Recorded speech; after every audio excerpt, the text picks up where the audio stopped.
on Bangladesh and many fans of Sri Lanka in this. আসন্ন শ্রীলঙ্কা সফরে Bangladesh test টি-20 one day 3 ফরম্যাটে কার জয়ের সম্ভাবনা বেশি, বাংলাদেশ না শ্রীলঙ্কা? বর্তমান সময়ে বাংলাদেশ এগিয়ে থাকলেও পরিসংখ্যান বলছে ভিন্ন কথা। 3 ফরম্যাট মিলিয়ে শ্রীলঙ্কার সাথে বাংলাদেশ মোট ম্যাচ খেলে 100টি, যার মধ্যে শ্রীলঙ্কা 74টি ও বাংলাদেশ 19টি ম্যাচে জয়লাভ করেন। বাকি 60টি ম্যাচে কোনো রেজাল্ট আসেনি। শ্রীলঙ্কার সাথে বাংলাদেশ মোট টেস্ট খেলে 26টি, যার মধ্যে শ্রীলঙ্কা 20টিতে জয়, বাংলাদেশ মাত্র 1টিতে জয়, বাকি 5টি টেস্ট ড্র। বাংলাদেশ শ্রীলঙ্কার সাথে একদিনের আন্তর্জাতিক ম্যাচ খেলে মোট 57টি, যার মধ্যে 43টি শ্রীলঙ্কা ও 12টি ম্যাচ বাংলাদেশ জয়লাভ করেন, বাকি 2টি ম্যাচ পরিত্যক্ত। টি-20তে বাংলাদেশ শ্রীলঙ্কার সাথে বেশি সফলতা।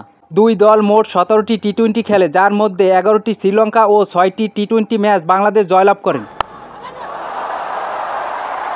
বর্তমান সময়ের পারফরমেন্সে শ্রীলঙ্কার চেয়ে বাংলাদেশ এগিয়ে। শ্রীলঙ্কার সাথে শেষ 5টি ম্যাচে বাংলাদেশ 4টিতে জয়, 1টি পরাজয়।